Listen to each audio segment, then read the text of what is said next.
Well, on to more serious matters for you this morning. The Prime Minister is culminating a whirlwind tour of Europe today with meetings with the German and French leaders, apparently trying to reset the relationship with Europe.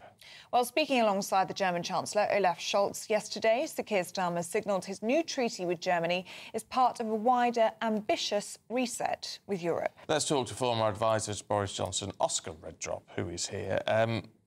I don't know what to make of this. I don't really know what they mean by a reset, what they're trying to achieve. In this case, it's a word that Starmer and the Labour government have used consistently, both domestically within the UK and also in terms of reviewing departments. And I think it's a kind of a communications technique in many ways to signal that how terrible was everything before, everything needs total upheaval and total reset. I think what's interesting here is I think this is his fourth or fifth meeting. Fifth, yeah. Is it fifth? Yeah. He's making a huge play with the EU, which will understandably make a lot of Brexit voters very, very nervous. I think there's a slight naivety that we saw yesterday as well, in terms of warm words, not a lot of actual deliverables or anything particularly substantive at this stage. And as we all know, warm words with EU nations, particularly after our relationship changed so much after Brexit, obviously, only gets you so far. And that's not very far at all. I think there'll be, on the flip side of that, I know Starmer's team, his aides, along with Scholz's, have built a relationship for quite some time now, way before Starmer and his team rocked into number 10. They are very similar types of politicians. However, if Starmer is banking on Scholz and Germany as almost the conduit into resetting the relationships in different EU nations, Scholz's polling in Germany is shocking. He's a leader fast approaching his sell-by date. So in terms of the longevity there for Starmer, I don't particularly see it. And I think a lot of Brexit voters up and down the land will think, why are you spending so much time out there kind of schmoozing EU nations, and you're not getting on domestically and solving the problems that we solved here in the UK. It's ambitious, isn't it, for Sir Keir Starmer, and politically difficult as well for, obviously, the Brexit negotiations and people hoping that he doesn't undo Brexit. In terms of the treaty itself, ambitious in the sense that they're hoping to negotiate it within 6 months. But what do you think it will actually contain? Because that wasn't very clear yesterday, was it? It was just a long list of everything that we already worked together on. It wasn't very clear. It was things like, the economy, defence, immigration. Particularly on the economy, I read some really interesting reporting. The bandwidth of the EU at the moment and EU nations, similar to us, you would think, is incredibly low. The war in Ukraine, all these leaders are concentrating on the cost of living crisis that we're seeing domestically in EU nations. I think Starmer, it's very presentational with him at this stage. He wants to show, hey, I'm not Boris Johnson. You can talk to me. You can have dealings with me. But again, in contrast with the speech that he gave at number 10 in the Garden, where it was the bleakest, most depressing speech I've heard from a leader in the UK for quite some time. And then when he's in Germany, it's all about hope, ambition, reset. And I think that will jar with some members of the public. That's odd what you're signalling there with communication, I think. Well, then, in terms of what we're seeing sort of in terms of domestic politics, all over the newspapers this morning, banning cigarettes in beer gardens. Yeah, well, so... is that nanny state? Is it sensible health policy or is it nanny state?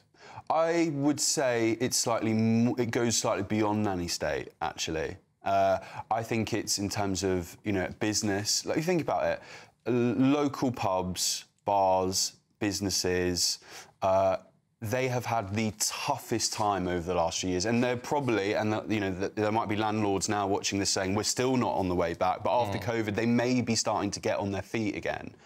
And this is, this is complete madness in that sense, in terms of they're wanting people through the doors, footfall, people can relax. I think it will sit really uncomfortably again with lots of members of the public, and that kind of overreach of, yes, health benefits, completely aware of that, but actually I'm an adult and I want to be treated as such, and I want to get on and live my life, and if that means having a cigarette and a beer in a beer garden on a nice summer's day. You know, why does the government feel that they should be able to take that, you know, that small pleasure away from me? The paper's also starting to predict what might come under Starmer's squeeze in October, because talking about that speech in the Rose Garden, the bleak and depressing one, he also said that the budget in October would be painful. Do you think fuel duty could come under that? He certainly didn't close the door. Has certainly not been closed on that. I think, you know, and I saw Rachel Reeves yesterday give an interview, and she said, and she kind of refused to comment on where these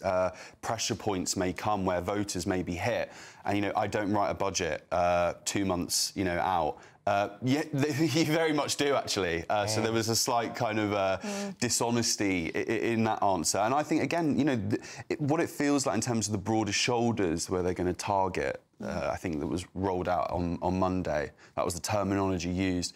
You know, I think for a lot of people, you know, they think of the squeezed middle is kind of coming back. You know, I remember that phrase growing up, you know, like, and I think that is going to be a real kind of demographic that will find things very, very, very tough. It's interesting, though, I mean, because you can understand there is some sense in saying broader shoulders will take the biggest burden, and yet we need to grow the economy. I mean, they're reliant, their whole economic plan is based on the economy growing, and actually it grows from the broader shoulders. Yeah, no, absolutely, but it has been the kind of the going for growth stuff that we saw before the election with Labour. I think I can't think of one policy that they've kind of teased since they've been in government that would produce such growth, and they're treading this very bizarre middle ground where you'll get the left, you know, of the left of the party, the left of the government, who will say, you know, you're not going far enough on, you know, tax, we need to invest, spend.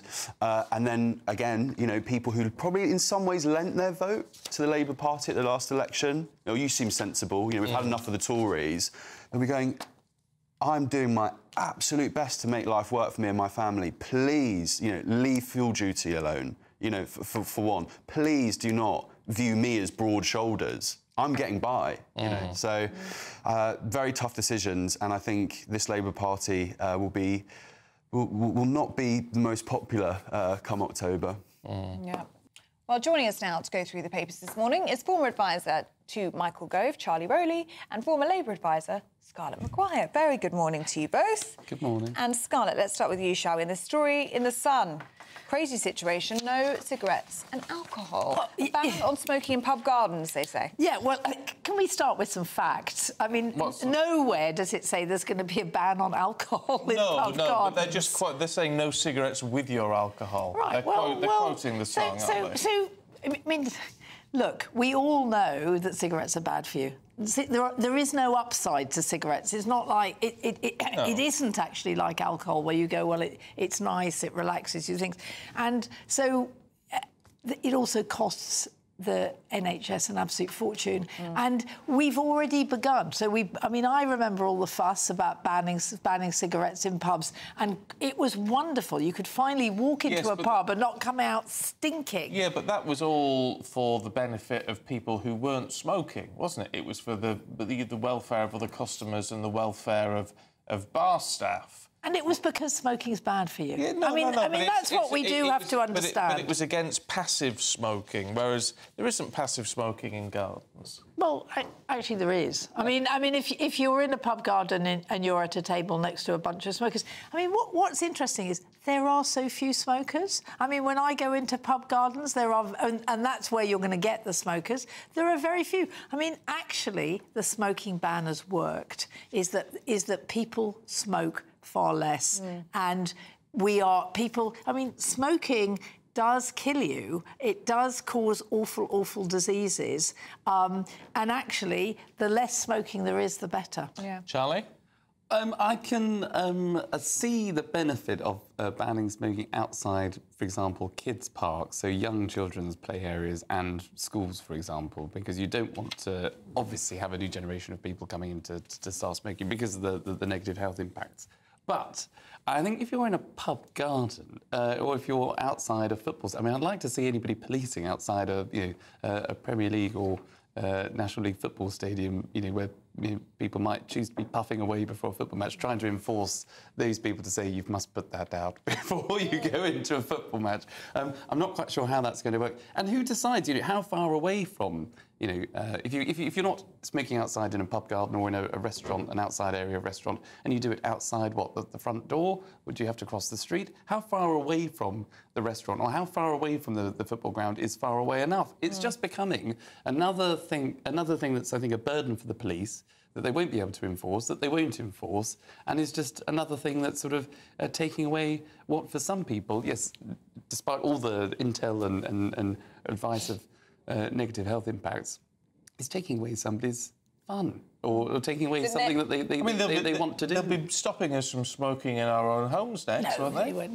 Look, I mean, I talk as an ex-smoker who has said that once I get to 80, I'm going to take it up again. I mean, it is incredibly addictive, and so the thought of people not smoking, and particularly the young. I mean, you're completely right about parks.